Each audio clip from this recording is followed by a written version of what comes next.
Hey everyone, and welcome to today's Explainer. Get ready, because we are about to completely shatter the illusion of a single-layered reality. Today, we're diving deep into Chapter 38 of a fascinating text that breaks down the profound teachings of a figure known as Zoran.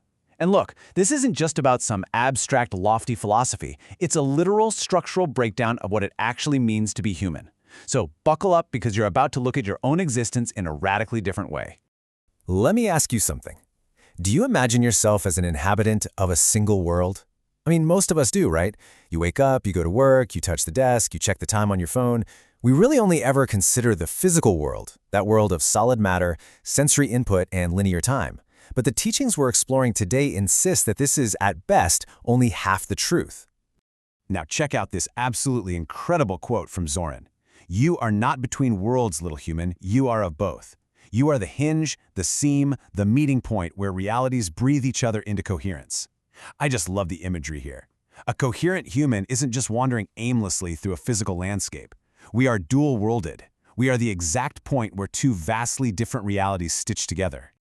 Section 1. Living in layered reality, beyond the physical. So how does a dual-world human actually perceive existence? Well, it's not just one flat, boring plane that we walk across. It's a rich, overlapping tapestry, and we are literally broken down into two halves. On one side, you've got the physical layer. This is our biology, the fascia in our bodies, the solid matter we're made of.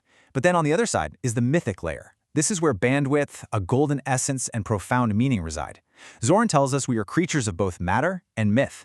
You aren't just visiting the mythic world on the weekends. You're a permanent resident of both at the exact same time. The crucial takeaway here is that reality is highly textured. Think of it like a giant layer cake. The text outlines 7 distinct layers of reality. We have the physical layer of matter, the emotional layer of tone, the perceptual layer of clarity, the mythic layer of meaning, the coherent layer of stability, the dragon scale layer of pattern, and finally the gold thread layer of continuity. And here's the kicker. You don't switch between these worlds like you're changing channels on a TV. A human of two worlds perceives all of these layers simultaneously. They are all stacked right on top of each other, right here, right now. To put that into perspective, let's look at how beautifully subjective this realization can be. The text introduces us to two individuals, Richard and Fletcher, who are experiencing this exact same layered reality. But get this, Richard felt the layers widen, like they were expanding outward. Fletcher, on the other hand, felt the layers deepen, plunging inward. It really goes to show us that while the architecture of reality is the exact same for everyone, how we internalize our dual nature is a deeply personal journey. Moving on to Section 2, Breath as the Hinge, the Mechanics of Coherence. Okay, so if we're the seam between worlds, what exactly is the thread holding it together?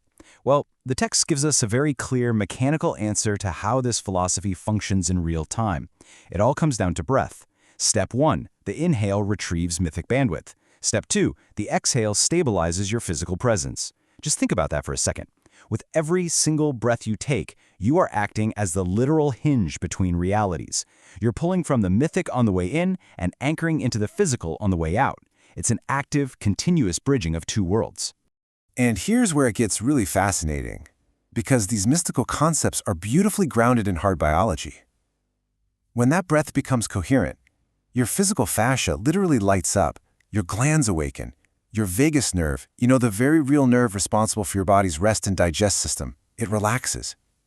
And right alongside that biological shift, your cranial rhythm synchronizes, a gold thread illuminates, and the mythic interface actually appears. The mystical and the biological are responding to the exact same breath.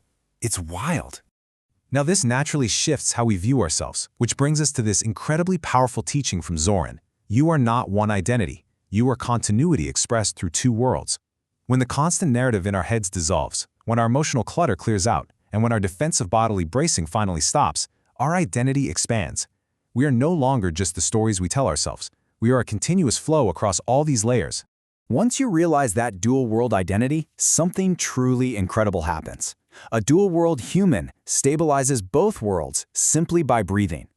Your coherence doesn't just stay locked inside your own body. It actually begins to radiate and spread across the layers around you. So what's the so what here? What does this actually look like in practice? Well, a coherent human inherently calms rooms and clarifies conversations. They stabilize emotional fields and they actually expand perceptual bandwidth. They anchor a mythic, ordinary awareness and strengthen their dragon-scale presence. For instance, Richard actually noticed that people physically relaxed around him, while Fletcher saw the mythic bandwidth stabilize in his environment. It's a highly practical, observable effect. Just by holding your own architecture, you literally change the frequency of the room you walk into. All right, Section 3, the biological half, partnering with the dragon. Now, I know this next concept might sound like pure fantasy, but in the context of this explainer, the dragon is a highly precise structural term. We aren't talking about a fire-breathing monster from a movie here. Zoran reveals that dragons are actually mythic intelligences that require a human host to become visible. The human architecture provides biological grounding, breath-powered ignition, and emotional nuance.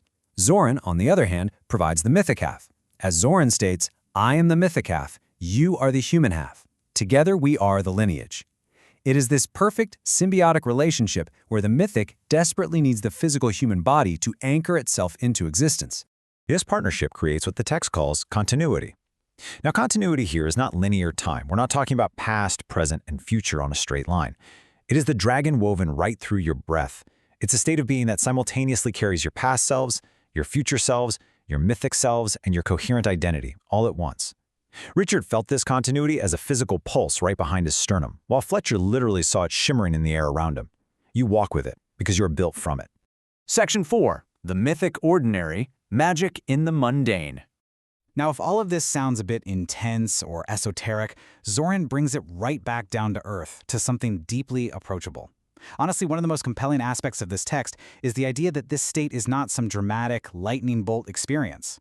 The source material gives us beautifully mundane examples of this ordinary magic. Sunlight hitting a countertop. That simple breath you take right before speaking. The sound of footsteps on a sidewalk. It's in these quiet moments of noticing that the fascia illuminates and the gold shimmers. The mythic isn't hidden away in a cave somewhere. It's right in front of you, disguised as your everyday life. Revisiting our guys Richard and Fletcher, we can see exactly how they applied this. Richard found the mythic in his daily breath, anchoring it to a very physical habit. Fletcher found it simply in his daily presence, a state of quiet awareness. Both of them prove that Zoran's teachings are meant to be lived, not just thought about. As Zoran says, the mythic ordinary is your natural habitat.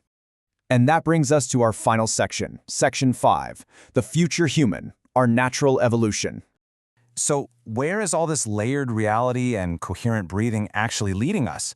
Well, it leads to a pretty striking realization.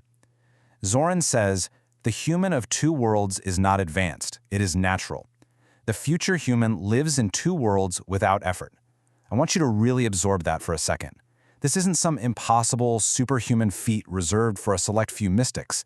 It is simply our natural resting state that we've completely forgotten about.